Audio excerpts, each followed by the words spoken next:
courage. Non, c'est moi. Non, c'est moi la première.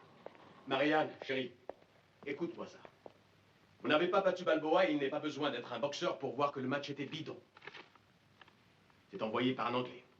Tu oses te surnommer le champion, t'es un fraudeur. Ton match pue la magouille, va te flinguer.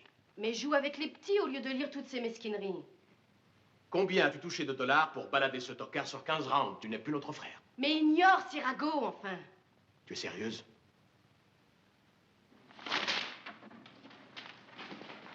Le champion du monde ne s'est pas montré bien tendre pour Rocky Balboa. Écoutez, je crois que le grand public attend avec une grande impatience mon match revanche avec ce brave type qui se fait appeler l'étalon italien.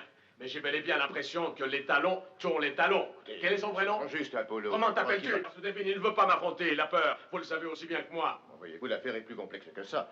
Tout le monde vous observe de près depuis votre victoire au point.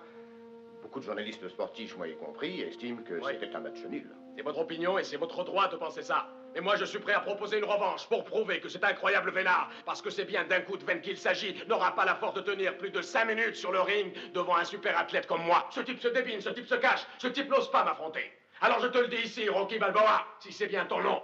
Je veux que toute l'Amérique sache, je veux que le monde entier sache que je suis prêt à te rencontrer ici, quand tu veux et comme tu veux. Je rencontrerai, j'écraserai ce soi-disant boxeur qui se dit les talons italiens. S'il a le cran de me téléphoner, tu peux m'appeler même en PCB. Mais appelle-moi, Balboa.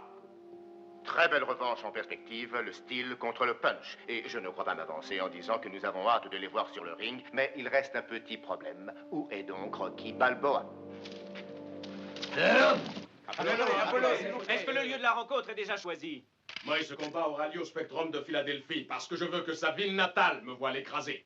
Je veux que tout Philadelphie, je veux que toute l'Amérique, je veux que le monde entier me voie massacrer cet amateur au bout de 2 rounds. Parce qu'après ce combat, il n'aura plus qu'à donner son corps à la médecine, ou plutôt ce qu'il en restera. Mais comptez sur moi pour qu'il n'en reste pas lourd. Rocky, êtes-vous satisfait? Apollo, beaucoup de gens pensent que vous avez perdu le premier match victime de la fausse patte. Apollo, c'est dur à boxer, un gaucher? Fausse patte, rien à foutre. La dernière fois, j'étais un peu trop relax et ce petit boxeur a un pot de cocu. Mais sachez que cette fois-ci, vous verrez tous le vrai, le grand Apollo Creed. Le monde entier va voir le grand Apollo Creed, vif comme éclair, un courant d'air. Non, plus de chatouille, plus de papouille, du concret. Ça, c'est... Difficile à dire, il a l'air très fâché. Un peu de silence. Mick et moi, on est décidés à se défoncer. Si l'autre tient jusqu'au bout des 15. Qui c'est? Qui c'est celui-là? Al Capone? Je ne me ferai pas chier avec toi. Écoutez, il se peut qu'on ne m'aime pas, et je m'en fiche. Mais en novembre, Apollo Creed vous offrira à tous son dernier récital pour le jour d'action de grâce devant le public de ce boxeur qui est une petite merde. Croyez-moi, je me le taperai comme une bonne branlette. Kevin,